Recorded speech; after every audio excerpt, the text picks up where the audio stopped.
চন্দন ব্ৰহ্ম নিচিনা এজন অসমৰ মন্ত্ৰীক চিনি নাপোৱা মানুহ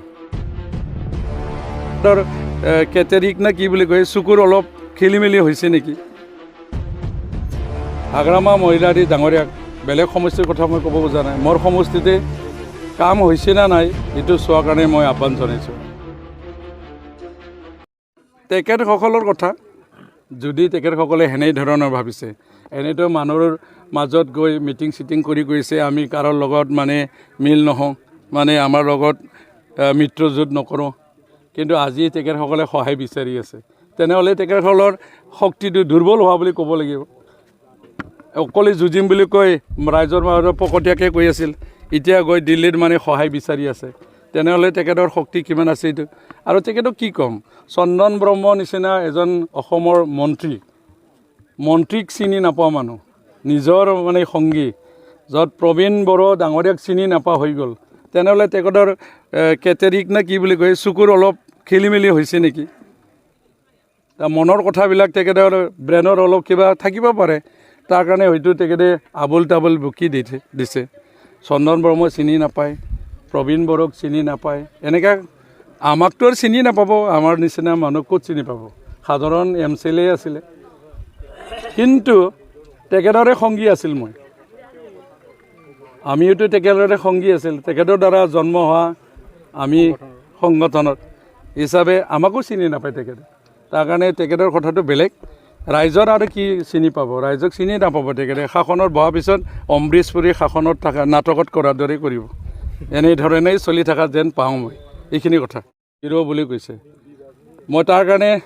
হাগ্ৰামা মহিলাৰী ডাঙৰীয়াক বেলেগ সমষ্টিৰ কথা মই ক'ব খোজা নাই মোৰ সমষ্টিতে কাম হৈছে না নাই এইটো চোৱাৰ কাৰণে মই আহ্বান জনাইছোঁ আজি এই কাৰ্যসূচীৰ দ্বাৰা মোৰ সমষ্টিত 27টা ৰাস্তা CC ব্লকৰ হৈছে তাৰে 5 কিলোমিটাৰ এটা ব্লেক টপিঙৰ হৈছে তাৰ বাহিৰেও কমিউনিটি হলৰ পৰা মন্দিৰ মছজিদৰ পৰা কিছু কাম আমাৰ সমষ্টিত হৈছে হিচাপে এতিয়াও মানে 5 প্ৰায়ৰিটি হিচাপে চিলাকং মানে বসুমতাৰী শ্বহীদ যিটো তেখেতে BLT ফাউণ্ডাৰ চেয়াৰমেন আছিলে তেখেতৰ নামত ষ্টেডিয়াম নিৰ্মাণ কৰাৰ কাৰণে 5 কোটি টকা ধাৰ্য কৰিলে আকৌ আমাৰ ফাৰ্ষ্ট যিটো শ্বহীদ সুজিত নাৰ্জাৰী বড়ো মুভমেণ্টৰ সময়ত শ্বহীদ হোৱা সুজিত বসুমতাৰী নামত সুজিত নাৰ্জাৰী নামত 1 কোটি টকা অডিটৰিয়াম হলৰ নামত ধাৰ্য হৈছে হিচাপে এইখিনি কামবিলাক হৈ আছে কলেজত 1 কোটি হৈছে টাউনৰ বিবাহ ভৱন হিচাপে 1 কোটি টকা আহিছে হিচাপে বৰ্তমানৰ যিখিনি কাম কৰিছে এইখিনি বাস্তৱ ৰূপটো দেখাৰ কাৰণে মই আহ্বান জনাইছোঁ আৰু নহ'লে তামোলপুৰ আমাৰ জিলা যিহেতু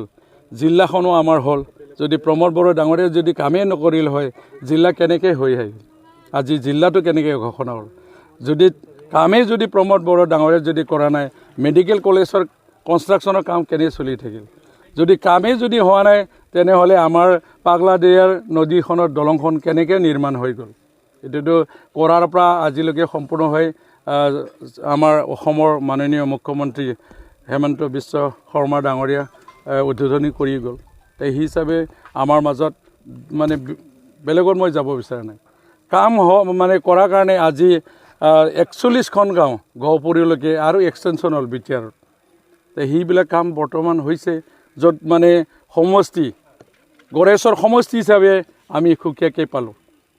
আৰু আগত ৰঙিয়া সমষ্টিত আছিলে হিচাপে সেইখিনি কামৰ ক্ষেত্ৰত যদি যোগ্যতা নাথাকিলে হয় প্ৰমোদ বড়ো ডাঙৰীয়াৰ দিনতে BTR চৰকাৰৰ ভিতৰতহে সেইখিনি কামবিলাকো হৈছে তাৰ কাৰণে মই ইচ্ছাভাৱে হাগ্ৰামা মহিলাৰী ডাঙৰীয়াক আমাৰ সমষ্টিত গড়েশ্বৰ সমষ্টিত আমি যিখিনি MCLA এখনত থাকি কাম কৰিলোঁ তেখেতৰ দিনত মই 5টা বছৰ আছিলোঁ এই BPFৰ চৰকাৰৰ লগতে আছিলোঁ নিৰ্দলীয় খেলি জয় হৈ এই সময়ত তেখেতে একোৱেই নিদিলে আমাক এতিয়ালৈকে তেখেতে আমাক ঠগি যোৱা 1 কোটি 60 লাখ টকা CD ফাণ্ডৰ পইচা নিদিলে এইটোৰ কাৰণে মই BPF দলটোত ত্যাগ কৰি আহি UPL দলত যোগ হৈছোঁ এইখিনি মই